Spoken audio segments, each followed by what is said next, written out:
distinguished panelists, Ma'am Guy Bless with Laronda Velasco. I am Anisar Tapil and this is my research title.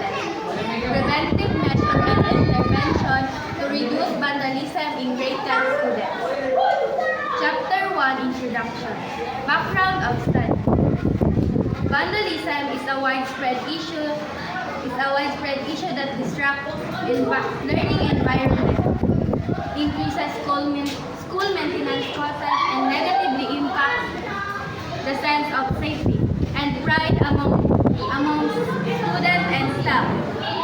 Meyer and others, 1983, among grade 10 students, acts of vandalism may reflect broader social and psychological issues such as peer pressure, boredom, and lack of engagement.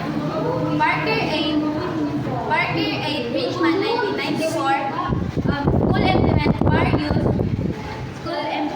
implements various preventive measure and intervention to from the physical security of enhancement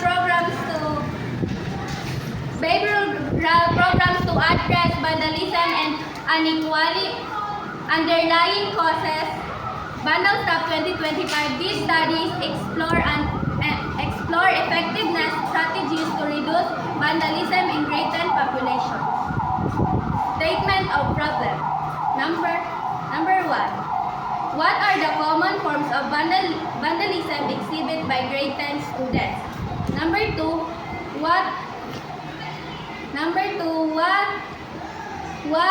What preventive measure currently in place to curb vandalism? Number 3. How effective school-based intervention in reducing vandalism among grade 10 students? Number 4. What role do students play in vandalism? Tapos number 5, what additional strategies can be recommended to further reduce vandalism? Objective of the study: to identify the common types of vandalism by grade 10 students. Tapos second, to evaluate existing preventive measure and intervention in schools. Third, to assess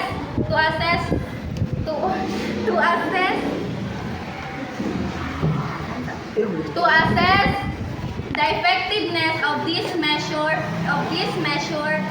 from the viewpoint of students and school staff. Tapos fourth, to explore students' involvement in vandalism prevention. Tapos number 5,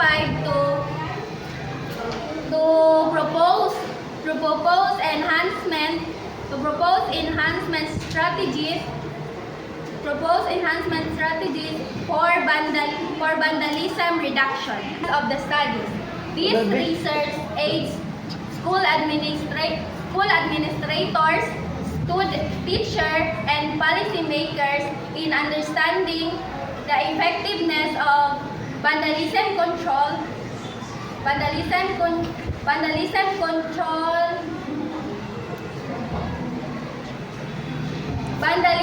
control, approaches, vandalism control approaches combine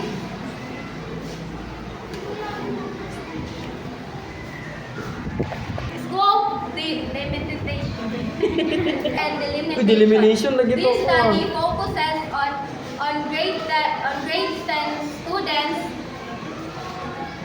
In grade 10 students, vandalism and measures selected secondary schools, excluding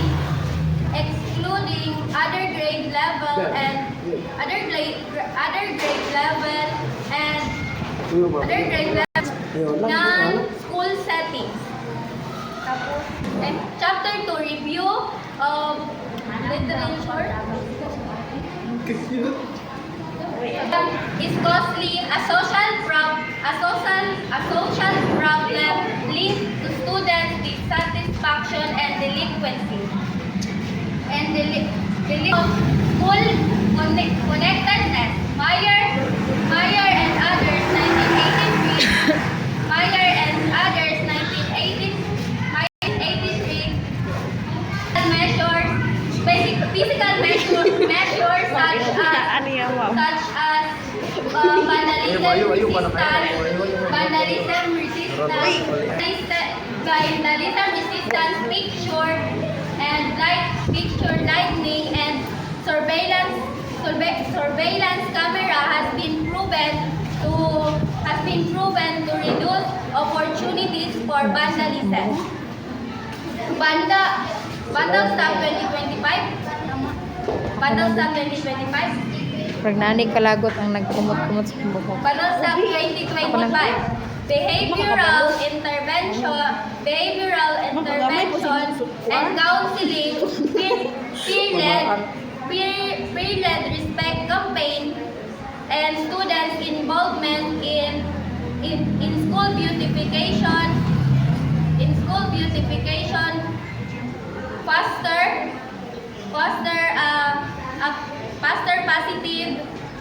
positive attitude and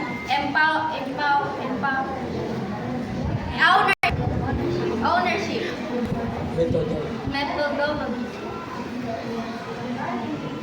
To participants, the grade 10 students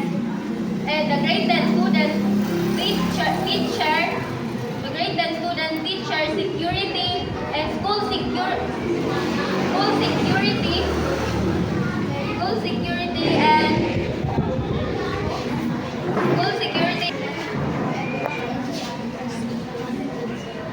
and selected and a personnel from selected schools. Tapos instrument. First, survey questionnaires of vandalism, descriptive perception. Second, interview with administrator and staff, security staff. So, observation of school environment. Preventive measure and improving facilities. Data collection. Conduct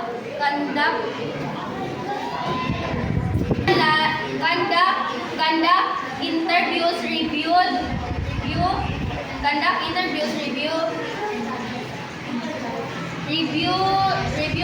school maintenance report. Data analytic data, quantitative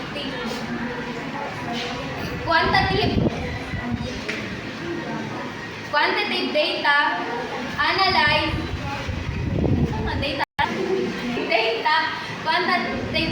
quantitative data, analyze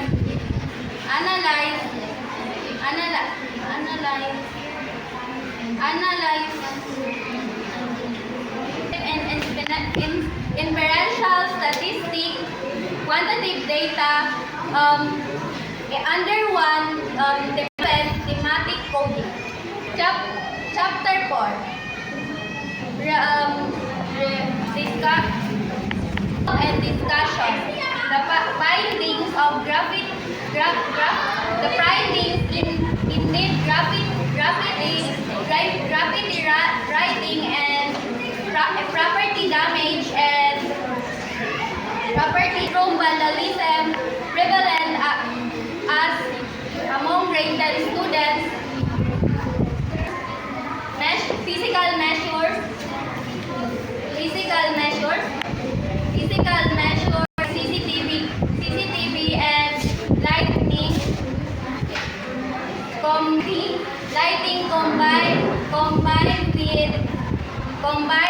combined with behavioral approaches achieve greater tone and than isolated intervention and student involvement in prevention. Lower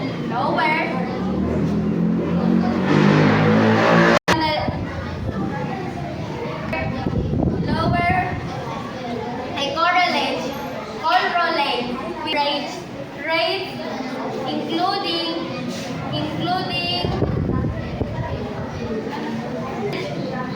inconsistent and enforcement of resource constraints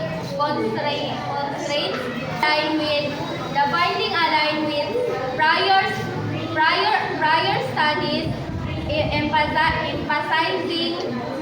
emphasizing sectoral studies strategies.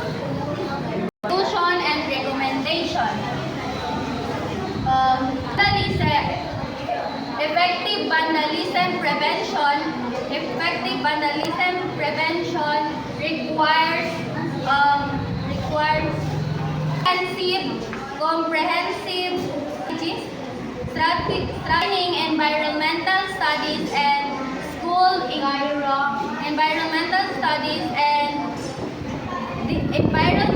environmental design, behavioral and school engagement.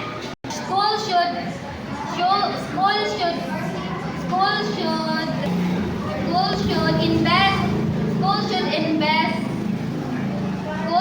invest in vandal resistance